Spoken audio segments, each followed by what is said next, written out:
Hola, soy su profesor de Matemáticas Cero, de Matemáticas de Nivelación de este semestre. Ya me llamo Juan, ya crees. Primero que nada quisiera hacerles notar a través de un experimento mental que no necesariamente computar es pensar.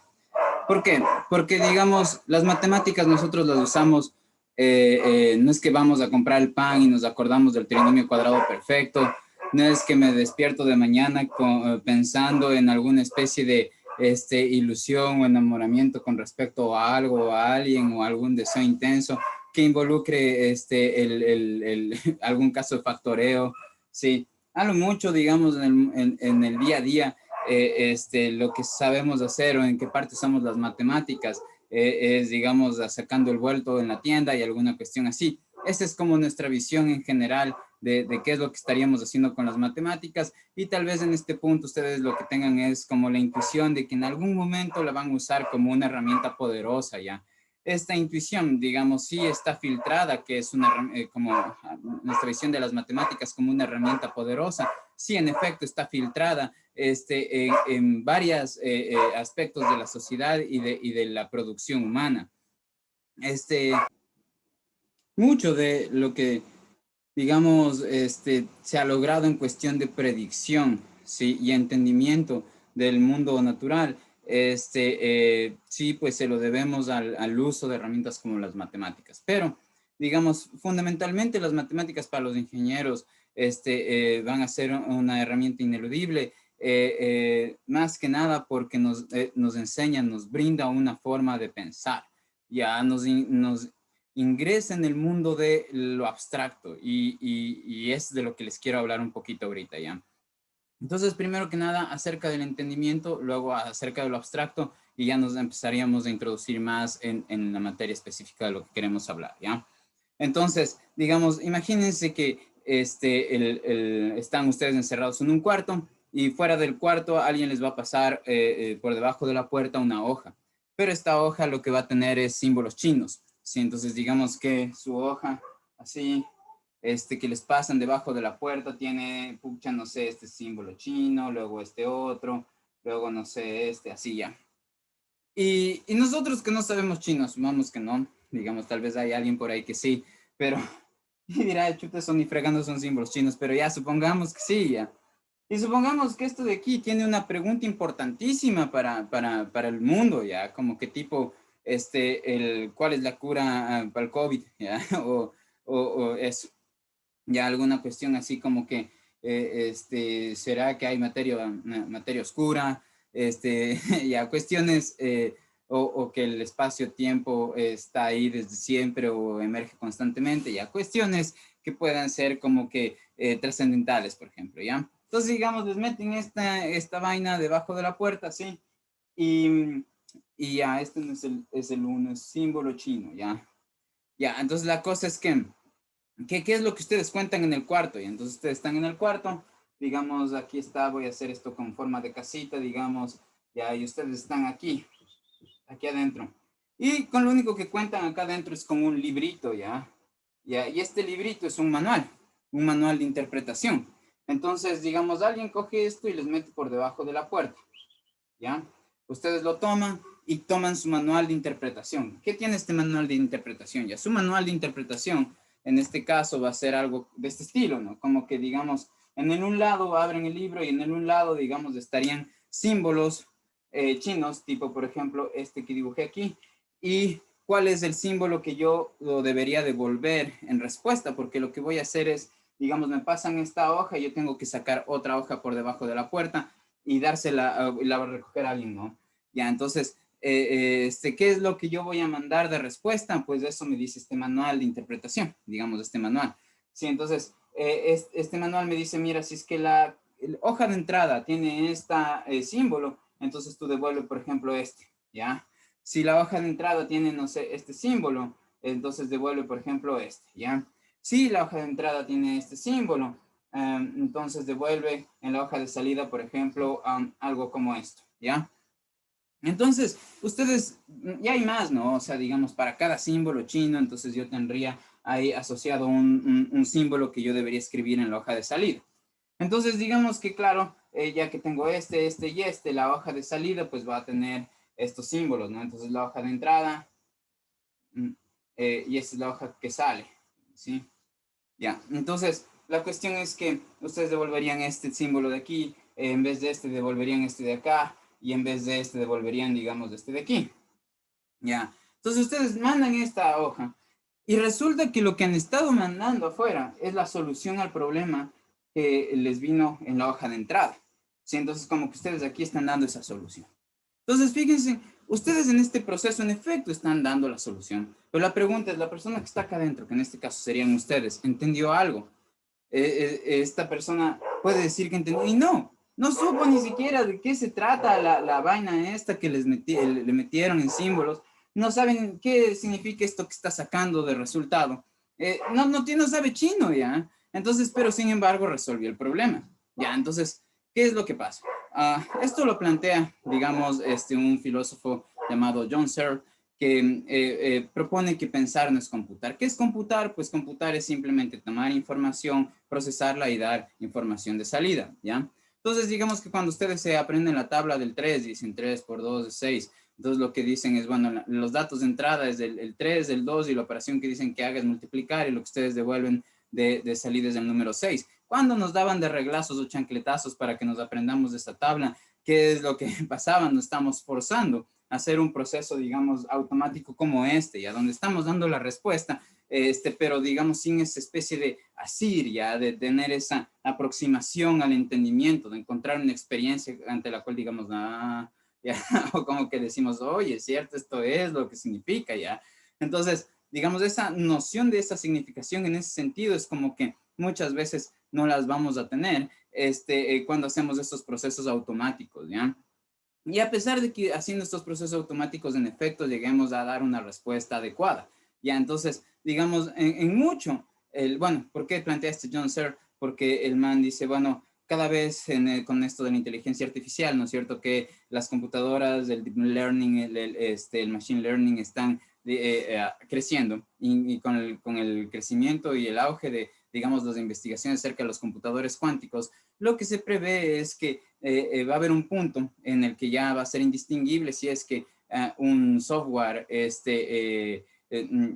nos habla o si es que nos está hablando un ser humano y así estamos interactuando con un robot o con una especie de computadora que la que se le dio cierta programación para que actúe como si fuera un ser humano. Ya, entonces la cuestión es que las computadoras, cuando les damos, digamos, información para que la procesen, están pensando, era la pregunta, y entonces John Searle dice que no, que lo que está pasando es algo similar a esto de la habitación china, que me imagino que es similar a tal vez muchas de el proceso que han vivido estudiando y haciendo matemáticas hasta el momento, ¿ya? Como habrán notado, digamos, en el ICAM, los profesores no tenemos, digamos, la posición absurda de pensar que nuestra naturaleza tiene algo superior a las de las demás personas porque simplemente ya estudiamos lo que ahorita están ustedes yendo a aprender. Digamos, esa brecha que más bien es una muestra de ignorancia ya acerca de la naturaleza de uno mismo y de los demás, entre los alumnos y el profesor no hay a nivel de conocimiento. Y eso en mucho me parece a mí se debe por la humildad epistemológica que podemos tener, digamos, es decir, a medida que uno se va adentrando más en el campo de conocimiento que uno le apasiona, se da cuenta que está ante un abismo, sí, que le falta conocer muchísimo y que tiene que seguir ahí indagando e indagando. Ya, entonces, justo dentro de todo, o sea, lo que van a ver ahorita en la nivelación, sí tiene que ver con cuestiones que ustedes ya me imagino revisaron en el bachillerato, pero es,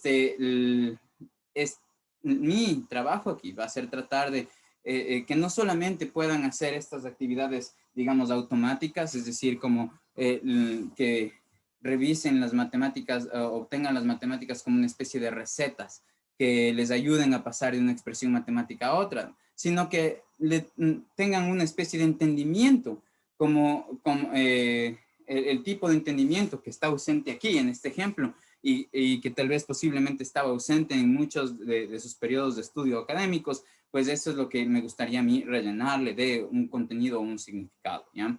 Entonces, muchas de las veces, digamos, nosotros logramos entender qué es una cosa a través de su función, a través del rol que tiene. Por ejemplo, ya, digamos, el dinero, ya. El dinero es, en general, estas hojitas de papel, ¿no? O sea, de algún tipo de papel, que tienen algún valor de cambio simplemente porque entre nosotros convenimos a que vaya a ser así.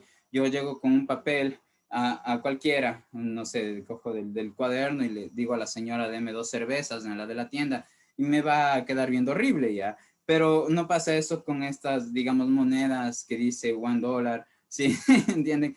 De ley me considera que ahí hay un acuerdo implícito que eso puede ser intercambiado por algo, ya por un producto o un servicio. ¿De dónde viene este significado? ¿Qué es el dinero? Bueno, aquí el dinero significa algo en función del uso que le damos, ¿no? Es aquello que nos permite intercambiar bienes, ¿ya? Entonces, digamos, asimismo en las matemáticas, lo más importante de las matemáticas, en el álgebra, por ejemplo, que va a ser lo que vamos a analizar extensivamente, o la parte de funciones, mucho tiene que ver con el rol que tienen los términos entre sí, la función que desempeña tal entidad dentro de una expresión matemática, ¿ya? Entonces, eso es lo que tenemos que tener cuidado y donde más vamos a enfocarnos, porque, digamos, ¿dónde está reflejada la función que tiene un objeto con respecto a otra? ¿Cuál es la relación establecida entre ellos? ¿Qué papel va a desempeñar en la expresión matemática? Eso está revelado en las posiciones relativas que encontramos en los términos. Entonces, muchas veces uno trata en matemáticas, comete el error de buscar el significado en los nombres, en los símbolos, pero el significado de los símbolos matemáticos no está en los nombres o en las formas particulares de nuestros símbolos, como aquí en esta forma particular, sino que, digamos, en el rol que juegan, ¿sí? Entonces, ya, voy a ponerles como más ejemplitos ahora para tener en cuenta a qué me refiero con lo abstracto. Entonces les estaba yendo a contar acerca de lo abstracto ya. ¿Por qué es importante lo abstracto ya? Lo abstracto es importante porque nos ayuda o tiene que ver con algo general, ¿ya? ¿Qué es abstraer? Abstraer es tomar de los distintos objetos o situaciones particulares lo que vemos en común. Ya, supónganse que en un cuarto ya están varios objetos con distintas formas, por ejemplo, un libro, una falda, una fruta, un cuadro ya. Y digamos que estos son distintos objetos que tienen distintas formas, están hechos de distintos materiales, pero lo único que tienen en común es que son del mismo tipo de color rojo. Entonces entra un niño al cuarto, un niño, por ejemplo, de 3 años, y les pregunta qué es el color rojo. Y ustedes le dicen, mira, toma esa falda, la fruta, el cuadro, ¿no es cierto? Y todo lo que tienen en común, entonces eso sería el color rojo. Entonces me refiero a esto, ¿no? Que en ese momento, ¿qué es lo que está haciendo la persona que le explica al niño? Está acudiendo a la abstracción, ¿ya? Entonces, digamos, lo que les estoy mencionando es que puede que haya una falda, esta es la falda, ¿ya? Roja, sí, roja, digamos, acá hay una fruta que está roja, digamos, por acá puede haber otra cosa, ya digamos, un cuadro, una lámpara, no sé, que también son rojas. Entonces, esta es mi forma de dibujar una lámpara. Ya, entonces, yo le digo, mira, todo lo que esté en común aquí, lo que tenga en común esto, con esto, con esto, ese es el color rojo, esa experiencia cualitativa visual que van a tener, eso va a ser el color rojo, le voy a decir, ¿ya? Entonces, ¿qué estoy haciendo? Y estoy tomando algo que está aquí, que está acá, y extraigo lo que es común, ¿ya? Ahora, digamos eso, nosotros tenemos estas actividades constantemente, ya, y nos demos cuenta o no que eso estamos haciendo. Por ejemplo, cuando yo hablo del concepto perro, ¿ya? Cuando yo hablo del concepto perro, no me estoy refiriendo al perro oso, que es un perro que suele estar en la universidad, ya cuando regresemos a las actividades normales, pues le van a ver, es el perro de la universidad. No me refiero al perro que ustedes tienen en su casa, o al que ven afuera, o al del vecino, sino a todo lo que tiene en común cada uno de esos animales, ¿sí? Que digamos, no sé, a nivel genético debe ser alguna cuestión que tienen en común todos estos animales, ¿ya? Entonces, lo abstracto es aquello que se extrae, porque abstraer es extraer, sí, que se extrae de varios casos particulares. Y justo lo abstracto, no es algo concreto, no es algo a lo que yo pueda acceder con mis sentidos, es decir, que no está ubicado en el espacio físico tridimensional, ni tampoco está en el tiempo. Es decir, por ejemplo, la paz, que es algo abstracto, ¿no? Ya. ¿Dónde está la paz? Ya, chuta, no está, no sé, aquí o en algún punto del espacio, no tiene sentido ni siquiera decir de eso, ni cuándo empezó a existir la paz, ¿ya? Entonces, los números justo, el número 2, el número 3, así, etcétera, los números tienen que ver con lo abstracto. ¿Por qué?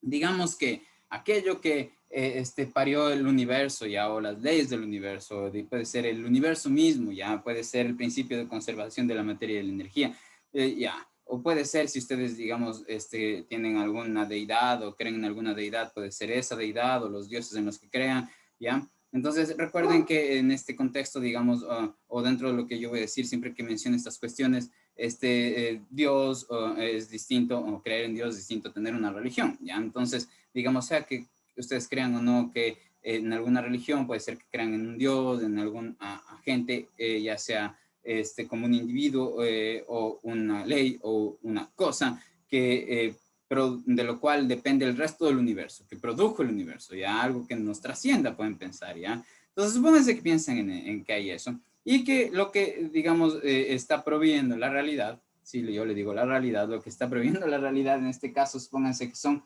estas, digamos, como canastas, ya, donde van a haber pares de entidades, ya. En una entidad es en general algo a lo que mi lenguaje puede apuntar, pero que no necesariamente es algo concreto que a lo que puedan acceder mis sentidos, como por ejemplo, digamos, ahorita que estoy grabando con mi computador, este computador que lo estoy tocando en este momento, miren, le toco, sí, eso es algo concreto, abstracto, digamos, sería el número 2.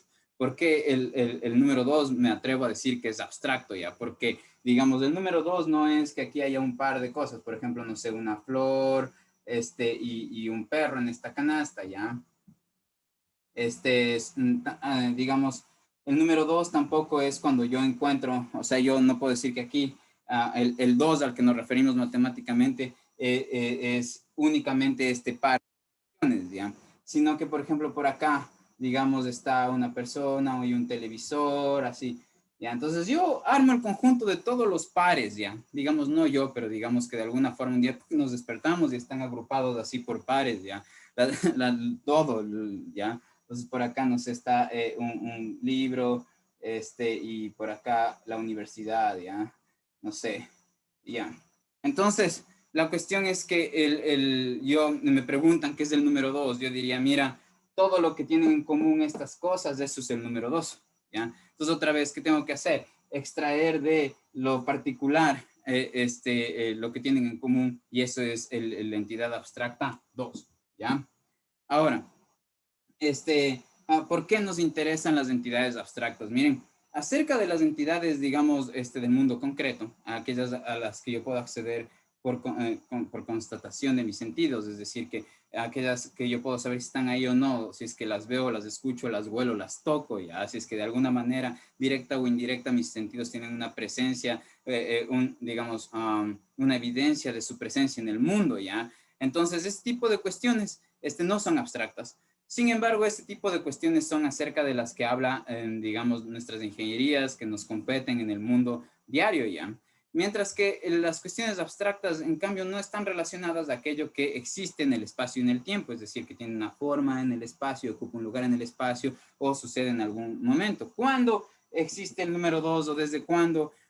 Eso, digamos, otra vez esa pregunta no tiene sentido. ¿En qué tiempo está el 2, digamos, aquí? Y en el espacio tampoco tiene sentido. Ya otra vez lo abstracto es algo que extraemos de las situaciones o objetos o entidades y esto no va a estar ante posible constatación de nuestros sentidos, ¿ya? Entonces, eso por un lado, ¿sí? Ya, ya que las matemáticas su interés, las matemáticas puras, completamente puras, digamos. Su interés es estas entidades abstractas. Entonces, las aseveraciones que hacemos acerca de estas entidades abstractas no pueden ser confirmadas o refutadas, digamos, por experimentación. ¿sí? No puedo yo usar mis sentidos para eso. Más bien, digamos, si algo es verdadero o falso en el reino de las matemáticas puras, eso se debe a los valores de verdad que tenían estas aseveraciones, los supuestos o los axiomas y de la lógica, ¿ya? Entonces quiero explicar a qué me refiero, ¿ya? Entonces supónganse que ustedes consideran que en efecto todos los solteros son no casados. Esa es la oración que voy a decir, ¿ya? Entonces les pregunto, ¿ustedes necesitan de sus sentidos para poder comprobar esa aseveración, para poder decir que esa aseveración es verdadera? Los solteros son no casados, es mi aseveración. Entonces, básicamente no, o sea, no necesito ir a preguntarle a cada persona que sea soltera, oiga, ¿usted está casada? No, yo ya sé que los solteros son no casados, ¿sí? O que los solteros no están casados, ¿sí? Entonces, digamos, en esta oración, los solteros no están casados, ¿no es cierto? El soltero, si el término soltero contiene el significado que después como que se desenrolla, se hace explícito cuando yo digo son no casados o no están casados, ¿sí? Entonces, yo puedo considerar que mi aseveración tiene como dos partes, ¿no es cierto? Los solteros, a ver, los solteros, ¿ya? No están casados. Sí, entonces, miren, la primera parte, el término soltero, ya contiene este concepto de no estar casado, ¿sí? Entonces, este tipo de aseveraciones se llaman juicios analíticos, ¿sí? Y los juicios analíticos, digamos, bueno, los propuso y los analizó Kant, Immanuel Kant, uno de los pilares intelectuales de Occidente, lo propone y dice, bueno, miren, claro, los juicios analíticos son aquellos, esto es como una forma de juzgar algo, a eso se refiere con los juicios, ¿no? Está juzgando que son los solteros, por decirlo, está dando un criterio acerca de eso, ¿sí? Son aquellos en los que este término de aquí, el término posterior, digamos, la expresión posterior ya está contenida en el término o en la expresión inicial, ¿ya? Entonces, de esa manera nosotros, y además estos, digamos, juicios no necesitan nuestros sentidos para poder aseverar si es que es verdad o no. Digamos, estos son ciertos, así yo no tenga ni siquiera sentidos. ¿Ya? Ahora, Bertrand Russell, que es uno de los fundadores, junto con su profesor Whitehead, de las matemáticas modernas, las fundaron en la lógica y en la teoría de conjuntos. Ya posteriormente voy a tratar de explicar esto brevemente mejor. ¿A qué me refiero con la fundación de las matemáticas en la lógica y en la teoría de conjuntos? Ellos, al menos Russell, en una parte de su carrera filosófica, porque, bueno, Russell también fundó la escuela filosófica que estudié, que es la filosofía analítica. En una parte de su carrera, lo que hizo fue considerarles a las expresiones matemáticas como juicios analíticos, es decir, que lo que sea que uno hable en matemáticas por sí mismo, en el campo de las matemáticas puras, no se refiere a algo de la naturaleza o algún fenómeno que nosotros podamos constatar con nuestros sentidos, ¿ya? Entonces, ¿de qué manera, digamos, se hacen verdaderas o falsas estas aseveraciones? Eso es lo que yo les decía. Para eso necesitamos usar unas herramientas y la herramienta que usamos es la lógica, ¿sí? Y la lógica la aplicamos ¿a qué? La aplicamos a los conjuntos y a las proposiciones, ¿sí? Entonces, digamos, y estas proposiciones son oraciones que son verdaderas o falsas, ¿no? O tienen la capacidad de ser verdaderas o falsas. Lo que hacemos es tomar, digamos, cierto tipo de oraciones acerca de las cuales nosotros, por alguna razón, conocemos que es verdad. Ya, tipo, por ejemplo, que algo es igual a sí mismo, ¿no? Que A sea igual a A, ¿sí? Entonces, uno parte a partir de este tipo de cosas y usa la lógica para obtener, digamos, oraciones nuevas que sabemos que van a ser verdad, ¿ya? Entonces, acerca de eso les quiero hablar en este momento, ¿sí? Por ejemplo, ¿ya? Cuando usamos esto de aquí, que se le llama axioma, ¿sí? Entonces, esto de aquí que lo usamos, tenemos no solamente este axioma que nos dice que algo es igual a sí mismo, ¿sí? Entonces, aquí el A es cualquier algo que encuentren, sí, y el igual a A es cualquier otro algo que encuentren, ¿no es cierto? Entonces, algo es igual a sí mismo. Sí, perdón, no es cualquier otro A, es este mismo A, perdón, sí. Ya, ahora, la cuestión es que tenemos otro axioma, ¿no?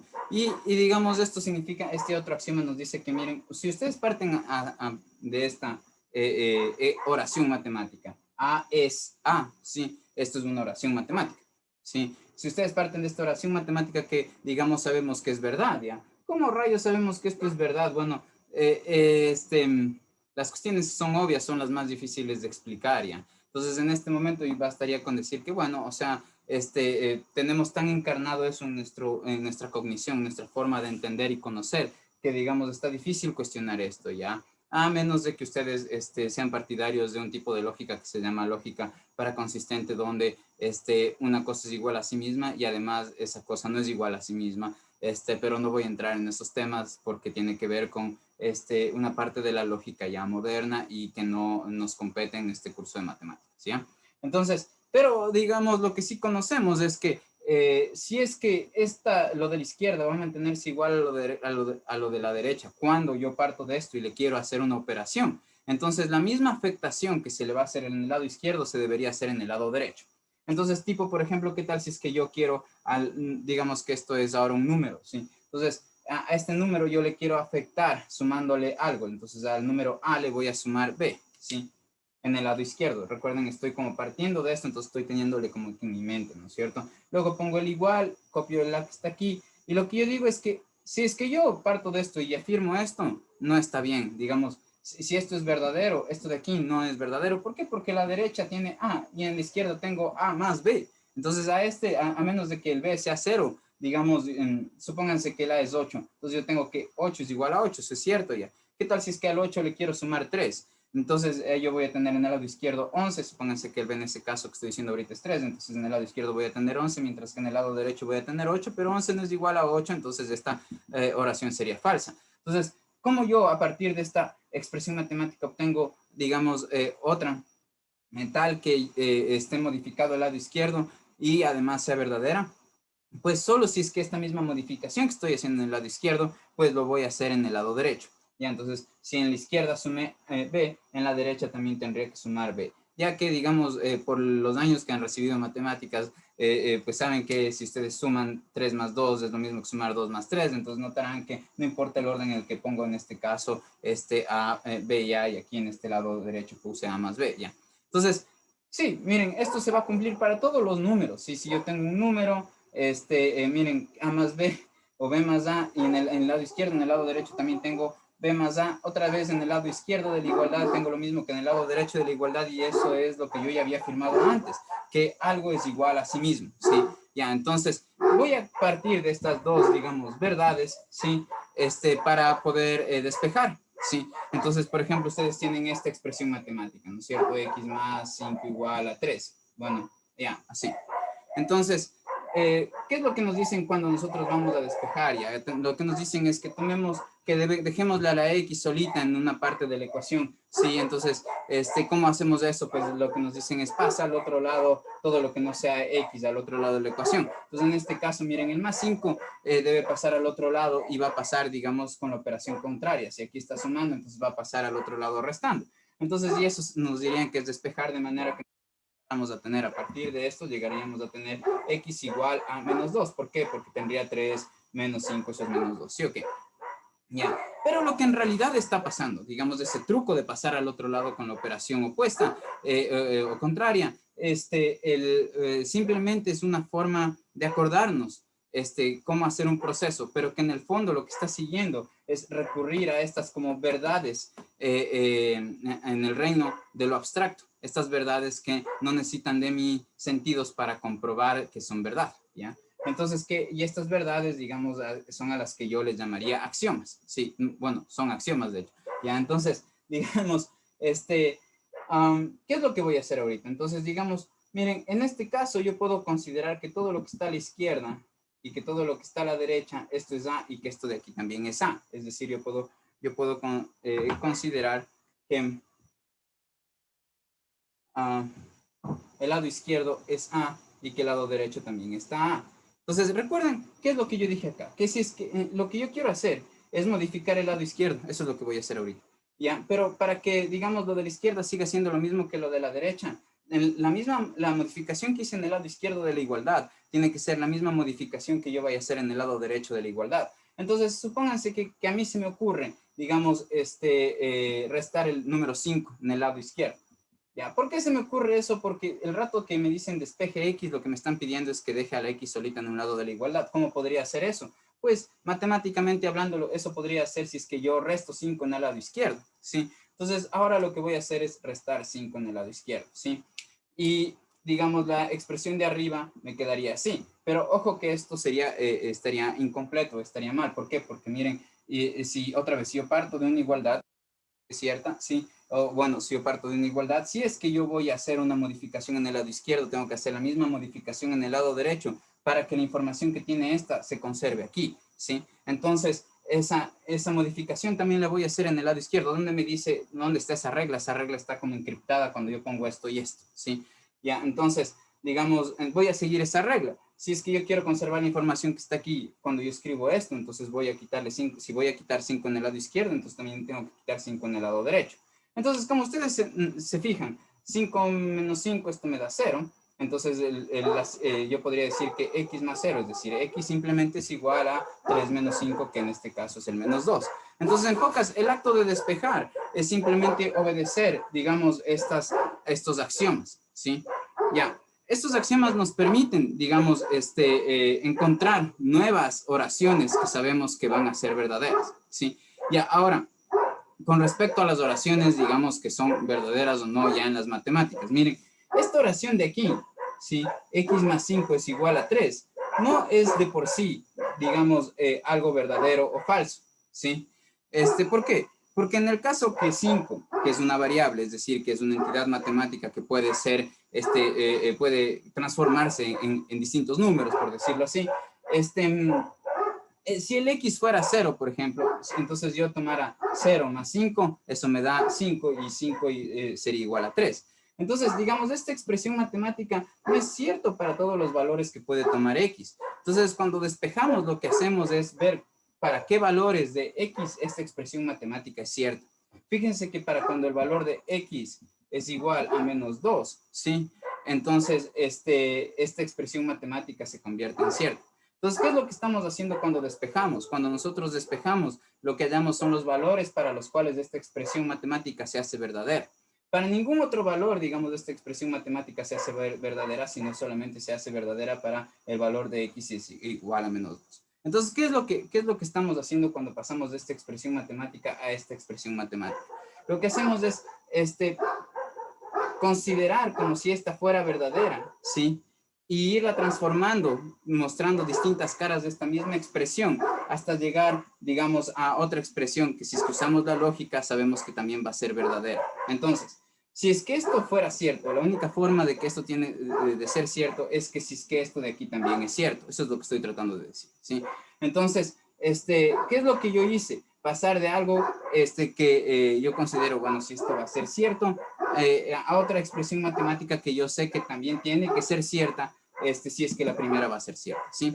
Entonces, otra forma de reexpresar lo que estoy diciendo ahorita es que, digamos, esta expresión matemática terminó, es la misma, esto que está aquí, tiene la misma información que tiene esto de acá, solo que, digamos, mostrado de otra forma, como que, digamos, en el siguiente video yo voy a salir, no sé, con otra camiseta, entonces, pero soy yo mismo, solamente que estoy mostrándome de otra manera, la misma vaina de aquí a acá, ¿ya? Entonces, cuando escribimos una oración matemática debajo de la otra, lo que asumimos es que la de arriba, la de arriba con respecto a las de abajo, o las de abajo con respecto a las de arriba, son equivalentes en el sentido de que son la misma información expresada de distintas maneras, ¿ya?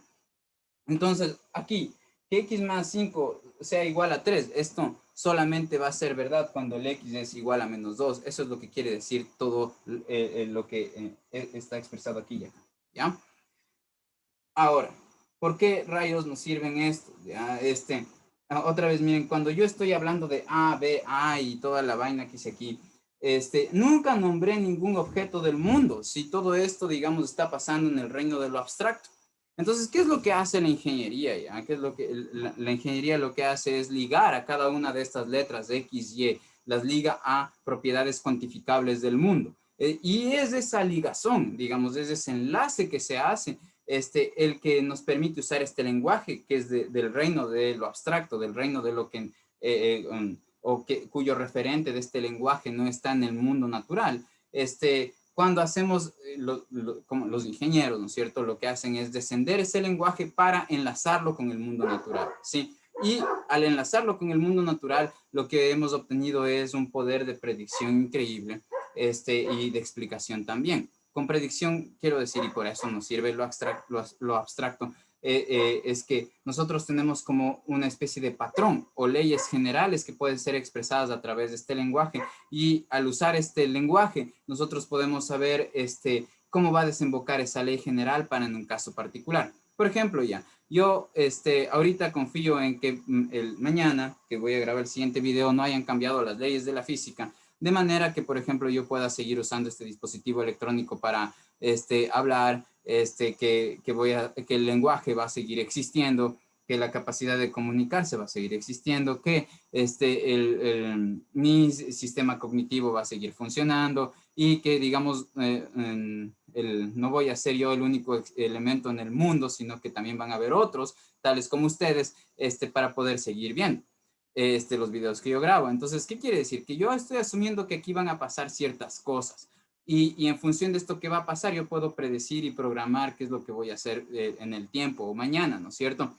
Ya, entonces nuestras reglas en general nos permiten hacer eso, ya como una vez que uno conoce qué es lo que en cualquier situación se va a dar, uno plantea una situación particular y puede reconocer qué es lo que sucedería en el caso de que esa situación particular se diera, ya. Entonces, por lo pronto, lo que hemos revisado ahorita es que las matemáticas se refieren al mundo abstracto, y que hay un enlace entre, digamos, el mundo abstracto y lo concreto, cuando la ingeniería dota a cada una de las variables de nuestro mundo abstracto, les enlaza a propiedades del mundo natural, tipo esto, ya. Supónganse que yo digo que, ya, que hay esta expresión matemática, ya.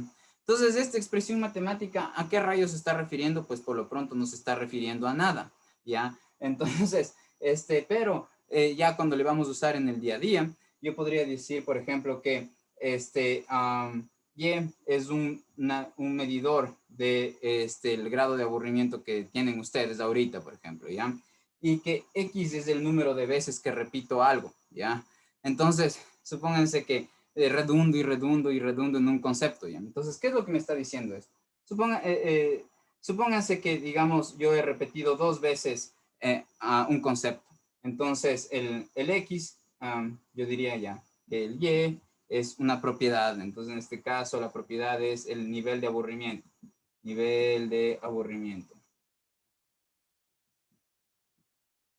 Sí. Y X, digamos, es otra propiedad. Es el número de redundancias que tengo, las veces que repito. Entonces, este es el veces que repito un tema. Entonces, ¿qué? Al hacer esto en particular, es cuando yo al mundo de las matemáticas lo ligo con algo, digamos, del mundo natural. Digamos, el número de veces que repito, es algo que sí, que repito algo, es una actividad que le estoy desarrollando en el mundo concreto, ¿sí? Y el nivel de aburrimiento, pues de ley es algo que ustedes, tal vez neurológicamente les pueden medir, ¿no? Les ponen uno de esos cascos y ven ahí como sus ondas cerebrales van modificándose o respondiendo, digamos, en función de cuánto no se aburren, ¿ya? Entonces, de manera que, por ejemplo, en este caso, yo ya podría, si es que, en efecto, la relación que hay entre el nivel de aburrimiento y las veces que repito algo estaría expresada a través de esta, o exhibida a través de esta expresión matemática. Si fuera así, entonces yo ya no necesitaría como que poner en práctica el acto de repetir 7 veces un mismo concepto para saber que se van a aburrir más que si es que yo repitiera 2 veces ese mismo concepto. ¿Por qué? Porque miren, ¿qué pasa si es que yo repito 7 veces un concepto, ¿no es cierto? Entonces, en pocas, esto significaría ver qué pasa en esta expresión matemática si X es 7. Entonces, en esta expresión matemática, si X es igual a 7, lo que nos damos cuenta es que Y es ¿qué? Entonces, 7 por 3 es 21, entonces nos damos cuenta que Y es 21, ¿ya? Entonces, ¿qué quiero decir? ¿Qué quise decir con el número 21? Sí, por lo pronto nada. El número 21 por sí mismo no dice nada. Pero si yo le comparo con otro número, tipo, por ejemplo, aquí. ¿Qué pasa si el número de veces que yo repito un tema es 2? ¿Sí? Entonces, si x es igual a 2, miren, mi y es 6. Entonces, solo en este caso ya puedo yo tener una idea de qué es lo que pasa. Entonces, miren, justo, ¿por qué el y es 6? Porque aquí multiplico 2 por 3 y eso me da 6, ¿no? Ya. Entonces, la cuestión es que, justo, si yo comparo el y igual a 21 con el y igual a 6, y el y es el nivel de aburrimiento, entonces yo sé que, digamos, hay un nivel mayor de aburrimiento cuando yo repito 7 veces algo, a que si es que, digamos, yo repito simplemente 2 veces algo, ¿sí? Entonces, el número 21 por sí solo no es un número grande o pequeño, o no significa que es mucho aburrimiento o poco aburrimiento. Digamos, el mucho o el poco son conceptos que necesitan ser o que involucran una relación. ¿Sí? Es mucho o poco con respecto a qué. ¿Sí? Entonces, claro, el y igual a 21 es más, o podríamos decir que es mucho aburrimiento con respecto a un y igual a 6. ¿Ya? Entonces,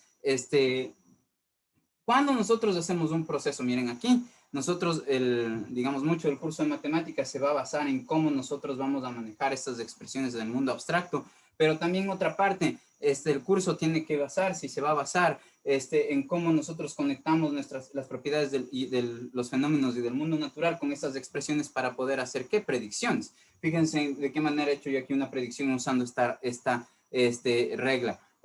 Viendo, yo necesito comprobar, no necesito repetir 7 veces el mismo concepto para saber que el aburrimiento que van a tener es mayor que si es que yo repito 2 veces ese concepto, porque de hecho aquí ya tengo de manera cuantificada que yo sé que el y va a ser 21 si yo repito 7 veces y que el y va a ser 6, o sea, a nivel de aburrimiento va a ser 6 si es que yo simplemente repito 2 veces. Entonces, miren, sin tener que estar en una situación en la que yo en efecto haya repetido 7 veces algo, yo ya sé, digamos, cuál va a ser, qué sucedería si ese fuera el caso.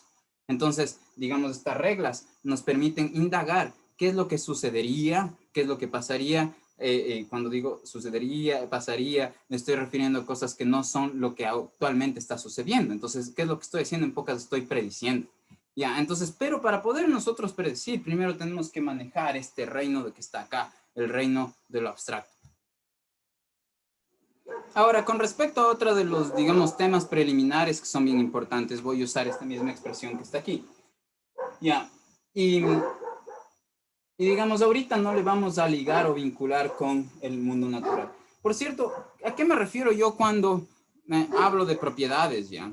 Con propiedades quiero decir aquello que puede ser predicado o dicho o hablado de algo, ¿sí? Entonces, por ejemplo, que yo tengo el pelo churoso, por ejemplo, es una propiedad, ¿ya? La propiedad de tener el pelo churoso, esa sería la propiedad, ¿no? ¿Por qué? Porque tener el pelo churoso es algo que se puede predicar de mí, ¿ya? Entonces, digamos que esto es una pizarra, es algo que se puede predicar de esto. Que esto es blanco, es algo que se puede predicar de esto, es algo que se puede decir de esto, ¿ya? Entonces, todo lo que se pueda decir de algo, bueno, no todo, ¿ya? Y no quiero meterme aquí en temas demasiado finos filosóficamente hablando, pero se puede considerar que es una propiedad, ¿ya? Entonces, ¿qué es lo que quiero mostrarles ahorita con respecto a un tema que es importantísimo? Tiene que ver con la abstracción, ¿sí? Y también con dónde tenemos que buscar el significado de las expresiones matemáticas, ¿ya? Entonces, lo que yo asevero ahorita, miren, voy a aseverar ahorita es que, digamos, esta expresión que estoy poniendo aquí es exactamente la misma expresión que yo tengo acá. Esta expresión de aquí es exactamente la misma expresión que yo tengo acá.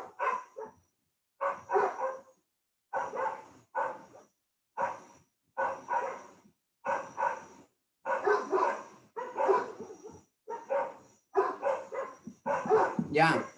Entonces, suele ser uno de los problemas más difíciles de trascender de los estudiantes, ¿ya? ¿Por qué? Porque miren, esto de aquí es solamente una especie de representante que yo estoy usando de una expresión. Esto y esto son la misma expresión matemática, ¿ya? ¿Por qué? Porque la expresión está en el nombre particular que yo uso para referirme al individuo que está a la izquierda de la igualdad, ¿no? Digamos, ustedes pueden creer que esto de aquí es distinto a lo que está acá y distinto de lo que está acá porque estoy usando distintos símbolos. Miren, ¿cuáles son los símbolos? para expresar o notar que hay algo a la izquierda de la igualdad, estoy usando en la primera expresión matemática la y, luego digamos el omega, y luego en la tercera expresión estoy usando la derivada de f con respecto a x, ¿ya? Entonces, o la notación que acude o que apuntaría a la derivada, ¿ya?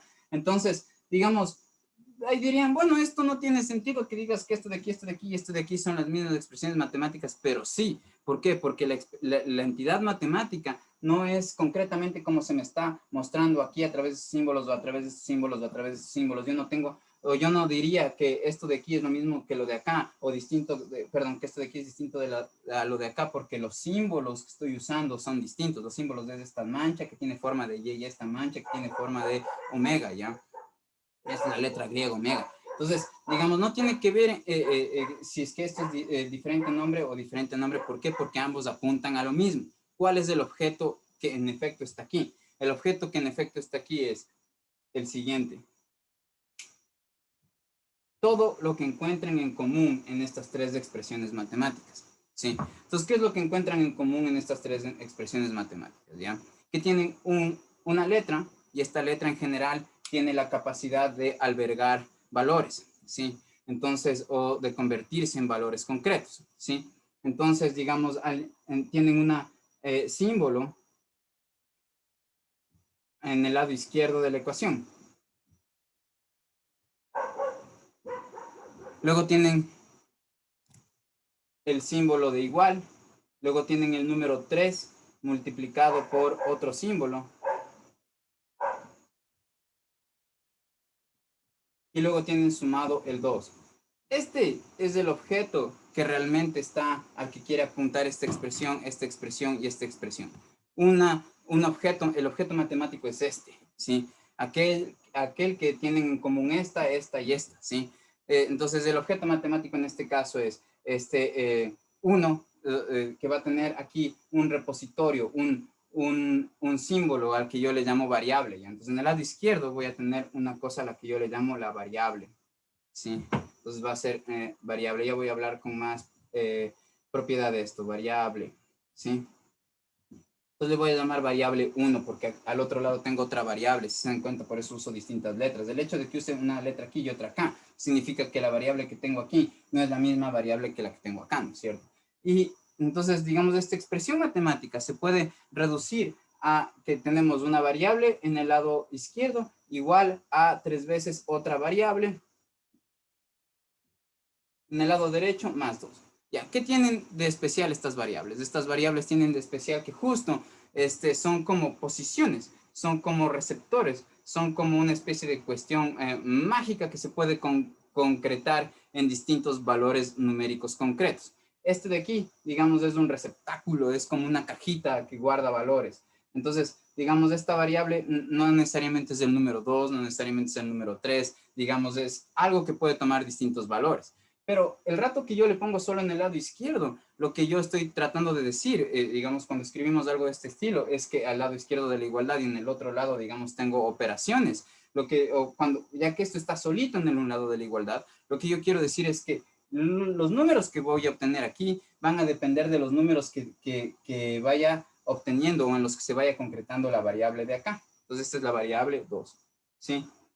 Entonces, fíjense que tanto esta expresión de aquí, tanto esta expresión de acá, como esta expresión de acá, tienen esa forma, sí, esa estructura. ¿Por qué? Porque en este caso, la variable de la izquierda, que es y, se obtiene si, o los números que yo voy a ir obteniendo, que son los números y, o que corresponden a la categoría y, que digamos cuando nosotros la asociamos en el ejemplo anterior era el aburrimiento, entonces el aburrimiento, el número de aburrimiento, la cantidad de aburrimiento, se obtendrá o va a ser igual su cuantificación a ¿qué? A triplicar el X. Entonces el X en el caso anterior era el número de veces que yo repito algo, más 2, ¿no es cierto? Ya, entonces eso es lo que cuando ustedes ven una expresión de este estilo, de este estilo, de este estilo, en lo que se debería pensar, el objeto que se les está mostrando en realidad, que se les quiere mostrar en realidad es este. No algo que de ley tenga que usar la letra Y y la X en la expresión, ¿sí? Ya, entonces, ahora, ¿qué es lo que estoy diciendo aquí? Miren, en todas estas tres expresiones matemáticas, lo que yo estoy diciendo es que lo de la izquierda se va a obtener a partir de lo de la derecha si se le triplica a la variable de aquí y se le suma 2. Sí, eso es lo que estoy diciendo. Esto pasa aquí, acá y acá, ¿ya? Entonces, justo por eso, el valor, la variable que está sola en un lado de la igualdad se le llama variable dependiente, porque sus valores, dependen de los valores que, digamos, y operaciones que se hagan en el lado derecho. Entonces, ya que, digamos, lo que yo tengo aquí también es una variable, pero en este caso sus valores no dependen de operaciones, al menos no explícitamente en la expresión matemática que estoy poniendo aquí, sino que, digamos, dependerían de otros factores, como que yo adivine o escoja un número. Sí, entonces, digamos, o eso, que yo elija un número, el cual va a ser en el que se va a concretar la variable independiente. Ya, esto no quiere decir que esta variable de aquí sea completamente independiente, puede depender de otras cosas, pero al menos esa dependencia no está manifestada en esta expresión. En esta expresión lo que está manifestado es que el número de aquí va a depender en triplicar el número que yo ponga acá más 2. Eso es lo que quiere decir eso. Que el número de aquí va a depender de, o se va a obtener si yo triplico el número que ponga acá y sume 2. Eso es lo que quiere decir esta expresión y esta expresión. Entonces, pilas. Porque muchas de las confusiones en matemáticas se dan porque uno no logra ver la forma, ¿sí? La forma es justo, digamos, cómo están dispuestos estos términos en la expresión. Fíjense en que cómo están dispuestos los términos en la expresión fue justo lo que yo repetí acá. Puse, miren, tiene el rol de ser ¿qué? ¿Cuál es la función que tiene esta letra aquí? La función es que van a ser números que yo voy a ir obteniendo. Esto va a ser algún número, ¿sí? Ya, y en el lado derecho tengo el 3 veces otro número sumado 2, ¿sí? Entonces, eso, lo que uno tiene que ver cuando vea cualquiera de estas tres expresiones matemáticas es fundamentalmente esta expresión de aquí. ¿A qué me refiero con que nosotros le estamos dando el significado a la expresión matemática a través de las funciones o papeles que desempeñan dentro de la expresión los términos y donde uno nota cuál es el papel que juegan en esa expresión? Entonces, me refiero justo a la disposición espacial de los términos, ¿sí? Lo que me va a decir cuál es el papel que juega ese término en la expresión. Por ejemplo, y, ya que está solito en un lado de la ecuación, sabemos que ya va a ser la variable dependiente, ¿sí? Entonces, igual el omega, igual de aquí. Entonces, ¿qué es lo que es la y? No es, digamos, ¿a qué apunta este símbolo? No apunta a una letra llamada y, ¿sí? Sino que apunta a algo que va a depender de todo lo que está a la derecha, si recuerdan, ¿sí? Ya, entonces, ¿cómo nosotros con estas herramientas del entendimiento podemos analizar la realidad del mundo físico, ¿ya? Para ello necesitamos como tener o aclarar más o menos qué es lo que sería la noción de variable versus la noción de constante, ¿sí? Entonces, analicemos esto aquí, en esta expresión matemática, ¿sí? Entonces, fíjense, lo que yo tengo aquí, si es que ustedes notan, en pocas se le asocia a la ecuación de la línea recta, ¿no? Entonces, si uno dibuja la información que está aquí, lo que va a tener es una línea recta que cruza por el 2 en el eje Y. Entonces, bacán, si es que me entienden eso, si no, igual lo vamos a ir revisando en nuestro curso, ¿sí? Ya, ahora, digamos, miren, uno tranquilamente, ¿no? Cuando aprende matemáticas puede terminar diciendo que sí, en efecto, el 8 es el doble del 4, que el 6 es el doble del 3, que el 10 es el doble del 5, ¿ya? Entonces, la pregunta es, ¿será que yo de alguna manera, matemáticamente, puedo expresar, digamos, la siguiente situación? Supónganse que ustedes están vendiendo alguna cosa, no sé, bollos, ¿ya? O, pucha, no sé, empanadas, ¿ya? Y que, digamos, el vecino que les cae mal, también se pone a vender bollos y empanadas, ¿ya? La cuestión es que el man, el número de bollos o empanadas que va a hacer, él está determinado o ella está determinada a hacer el doble de las que ustedes hagan, ¿ya? Entonces, si alguien me pregunta, fíjense, su vecina o su vecino está determinado a producir el doble de empanadas que ustedes, ¿sí? ¿Cómo yo expreso eso? ¿Sí? Yo no estoy diciendo aquí cuántas empanadas va a producir la vecina. Estoy yo diciendo que va a producir el doble de las empanadas que ustedes hagan.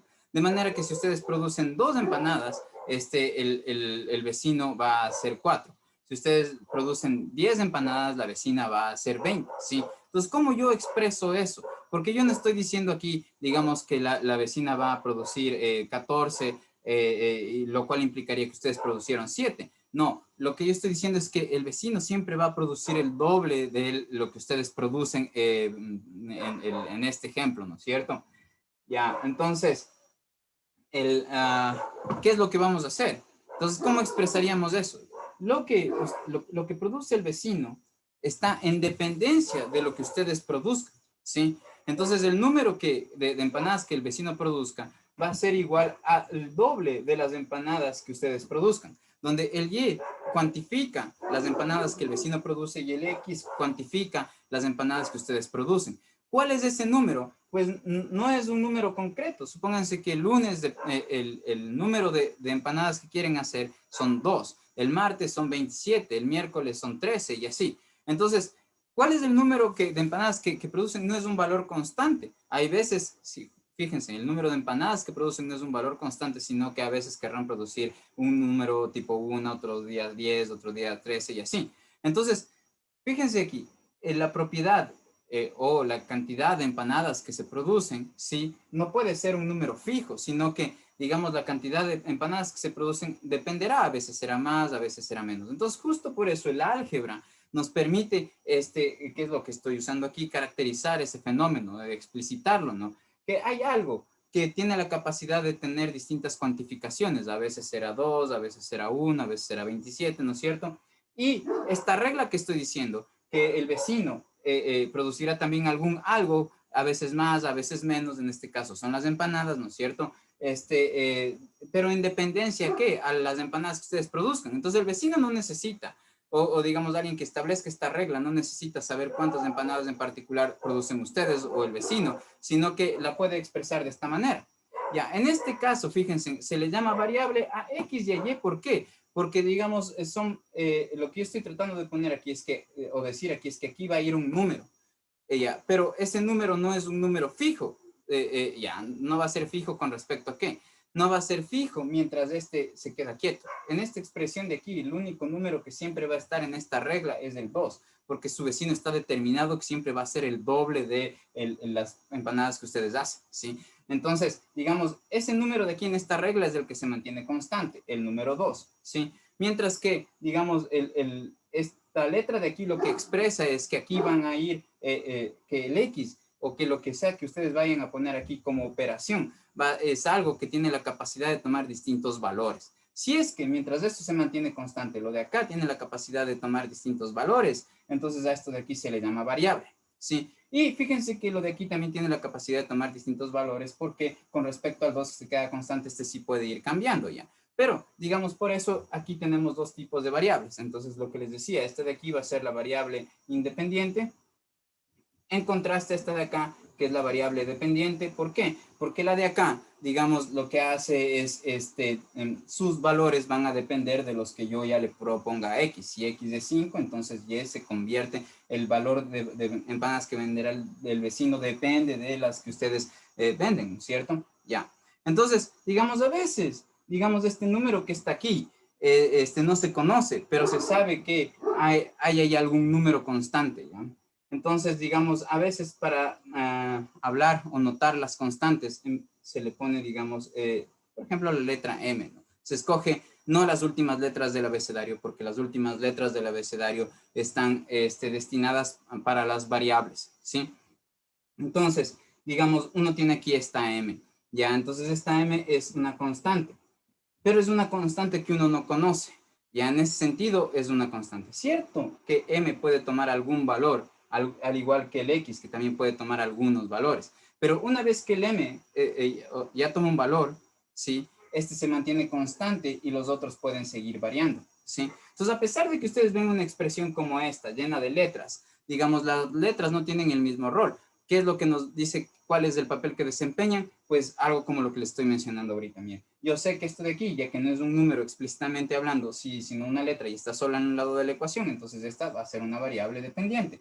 La de acá, digamos, como estoy usando una notación para definir el rol, la función o el papel que desempeña en esta expresión, estoy usando una de las letras del final del abecedario, entonces, digamos, se entiende que lo de aquí también es una variable, pero en este caso la variable independiente, ya que no está solita en un lado de la ecuación, sino que está con algo al lado. Con algo al lado que lo que me dice que el hecho de que está al lado es que esto de aquí va a terminar operándose con lo que está acá. Sí, pero esta de aquí, esta m, digamos en este caso tiene o actúa como constante, y para reflejar eso es que usamos esta letra de aquí que no corresponde a las últimas letras del abecedario. Cuando, digamos, no hace falta hacer explícito que la m se está usando para hablar de las constantes, no se dice, pero digamos en general en los textos de matemáticas ustedes van a ver que se define cuáles son los valores que puede tomar y, cuáles son los valores que puede tomar x y m, si es que se dice si es que es constante o no, ¿ya? Entonces, digamos, esta es otra cuestión preliminar que me gustaría que tengan en cuenta, ¿ya? Ahora les voy a hablar acerca de los conjuntos, ¿sí? Entonces, que es en pocas ya nuestro tema de hoy. Antes de pasar brevemente, quisiera decir algo antes de pasar al tema de los conjuntos. Miren, esto que tengo aquí, ¿no? Es una taza, ¿sí? Pero también es un objeto de cerámica, ¿ya? Entonces, por un lado, cuando yo digo que esto es una taza, estoy entendiendo a esto por su uso, su función. Las tazas son aquellos, digamos, objetos que permiten albergar algún líquido o contenido, ¿sí?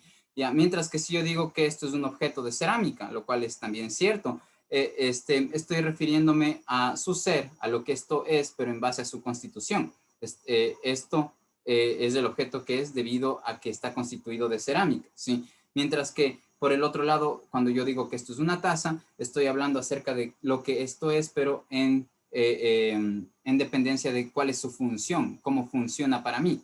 De la misma manera, miren aquí, cuando yo hablé de esto, lo que nosotros vamos o podríamos enfocar nuestra atención es a cuál es la función, a entender qué es lo que es esta expresión matemática o qué es lo que este término es dentro de la expresión matemática en términos o en dependencia de cuál es el papel que desempeña término en la expresión. Es decir, en mate, digamos, es usual y útil reconocer qué es lo que es el término o la expresión que estamos analizando en términos de su función, de cómo funciona, de cómo se relaciona con los demás, ¿ya? Entonces, por un lado eso, voy a regresar a estos temas cuando sea pertinente. Ahora les quisiera hablar de los conjuntos, ¿sí?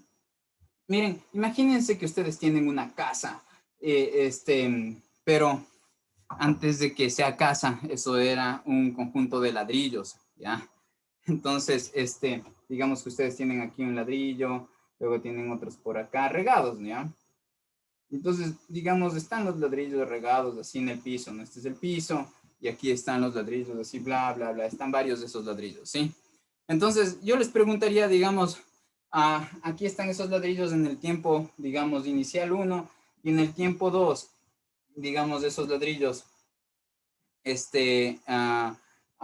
están, pero aquí, ya digamos que está sin techo la casa porque me van a decir, ¿y de dónde salió el techo? ¿Ya? Entonces, digamos, ya, estos mismos ladrillos que estaban aquí regados en el piso, ahora están acá, con cierta forma, ubicados uno al lado del otro, ¿ya? Entonces, miren, aquí, digamos, tengo unas partes, sí, regadas, mientras que acá, digamos, ya no están esas partes simplemente regadas, sino que, digamos, aquí ya tienen cierta estructura ya espacial, digamos, este de aquí, por ejemplo, será el que está ubicado acá, este de acá está justo ubicado encima y así. Entonces, parece ser, y esta es una idea vieja, Aristóteles, uno de los pensadores más grandes de la humanidad, que ya habló acerca de la mayoría de temas que se investigan hasta el momento. El man consideraba que es como que, ¿qué es lo que difiere, digamos, las partes del todo? En este caso, lo que difieren es en la forma, ya en la estructura general, la relación que tienen unos con respecto a otros, ¿ya? Entonces, no es lo mismo, por un lado, tener a estos elementos regados por ahí a que si yo los agrupo de cierta manera y me enfoco en ellos, ¿sí? Entonces, aquí están, cuando tengo este todo, estas partes están agrupadas de cierta manera que ahora tienen otra significancia para mí. Este todo, digamos, puesto a mi consideración, no es lo mismo a pesar de que esta casa tiene simplemente los mismos bloques que están acá. Imagínense que incluso estos bloques pueden tener un poquito de cemento así arriba. Entonces, todo el material, la materia que estoy ocupando, que está aquí, está exactamente acá. Pero la diferencia está en que ahora ya no están dispersos ahí regados como sea, sino que están agrupados de cierta forma. Y el momento de estar agrupados de cierta forma, eso produce una nueva unidad. Digamos, produce un objeto que antes no estaba en el mundo, ¿sí cachan? Ya. Entonces, justo por ese tipo de cosas es que nos es bien importante los conjuntos. ¿Por qué? Porque los conjuntos justo corresponden a tomar elementos que estaban disgregados, que estaban regados, por decirlo así, y los agrupa. Y el acto de agruparlos y ponerlos ante nuestra atención ya es relevante de por sí. ¿Por qué? Porque esa agrupación ya de por sí es una entidad nueva, sí, como esta, ¿ya? Entonces, cuando nosotros hablamos de conjuntos, digamos, podemos pensar en que simplemente son agrupaciones de elementos, ¿sí? Un grupo de elementos, son colecciones de elementos, ¿sí? Pero no es tan trivial y no es tan, digamos, insubstancial el hecho de que nosotros podemos agrupar algo, porque como les muestro, el acto de agruparlo, digamos, estaría generando una entidad nueva. Ya, otro ejemplo es, por ejemplo, digamos esto de aquí, ya, digamos, mi borrador. Este borrador de aquí, yo podría, me preguntan qué rayos es. Yo podría describir qué es esto a través de sus propiedades. Ya podría hacer una lista de propiedades y podría decir, bueno, es cafecito en una parte, tiene unas letras rojas en otra parte, tiene aquí suavito aquí, tiene tal y cual dimensión, ya. Entonces, digamos que escribo las propiedades en una lista, ¿sí? Entonces, digo, bueno, es rectangular, digo que es café y gris, digo que tiene una parte dura y una parte suave, y así voy dando cada una de las propiedades que yo consideraría que definen a esto. Sin embargo, noten que esta figura rectangular en particular, pues yo la puedo encontrar en esa misma figura rectangular particular, esta, ¿sí? En 3 dimensiones, esta misma figura, yo la puedo encontrar, digamos, en algún otro borrador que yo encuentre donde me compré ¿no es cierto? Ya, entonces de esa forma también está en ese otro borrador, ¿ya? Digamos, el color café, exactamente este tono de café y este tono de gris, esos colores yo ya los puedo encontrar, digamos, en la mesa que estoy ahorita ocupando, ¿sí? Y en alguna media que yo tengo, ¿sí? Esta sensación de textura, de dureza en particular que yo tengo cuando topo esto, puede ser la misma sensación de dureza que yo tengo cuando topo un hueso. Sin embargo, digamos, no es que yo digo que la propiedad que tiene este hueso, ¿sí? De dureza, ¿sí? La propiedad de dureza del hueso, la propiedad de forma que tiene el otro borrador, ¿sí? La propiedad de forma rectangular que tiene otro borrador y el color que yo encuentro en mi mesa, ¿sí? Yo no digo que esta propiedad de este hueso, que la forma de este otro borrador y que el color que yo encuentro en esta mesa, yo no digo que esta propiedad, esta en particular y esta en particular, juntas forman un individuo, ¿sí? Entonces, ¿qué nos quiere decir eso? ¿Ya? Que no es que por el hecho de que yo enlistar simplemente o de que existan estas propiedades, lo rectangular, lo café, lo duro y lo suave, no por el hecho de que existan por sí mismas quiere decir que ya existe este objeto. Si este objeto en particular, digamos, lo individuo o lo distingo del resto de cosas y lo pienso como uno en vez de dos o varios, simplemente porque todas estas propiedades que estoy yo describiendo aquí, digamos, cuando me preguntan, ¿qué es esto? Yo no digo, esto es aquello que tiene el color que yo encuentro o la propiedad que está en esa mesa o que tiene la forma del borrador. No, no es que concebimos a todos estos objetos como un solo individuo. Concebimos a esas propiedades como un solo individuo cuando están, digamos, aquí como de alguna manera juntas. Entonces, otra vez hay la agregación de del intencional en este caso, ¿no es cierto? El enfocarnos sobre ciertos agregados no es lo mismo a, digamos, enfocarnos en esos mismos elementos cuando no están agregados o coleccionados, ¿ya? O no da lo mismo al hecho de que estén simplemente existiendo esas propiedades. Estas propiedades al rato de estar juntas es que generan un individuo y por eso es para nosotros importante el acto de agrupar, no es un acto trivial, ¿sí? Entonces el acto de agrupar es justo lo que nos permite que nos enfoquemos en un nuevo individuo que está hecho de distintas partes, por decirlo de alguna forma, ¿ya? Entonces por eso son importantes los conjuntos. Ya, entonces miren, ya mismo tengo la reunión justo con ustedes, entonces voy a parar el video y de ahí voy a seguir grabando el resto de las cuestiones de conjuntos en el siguiente. Entonces pilas, por favor vean este video y el siguiente también que es acerca de conjuntos, ya algo más concreto entrando en materia, ¿sí? Entonces pilas, ahí nos vemos.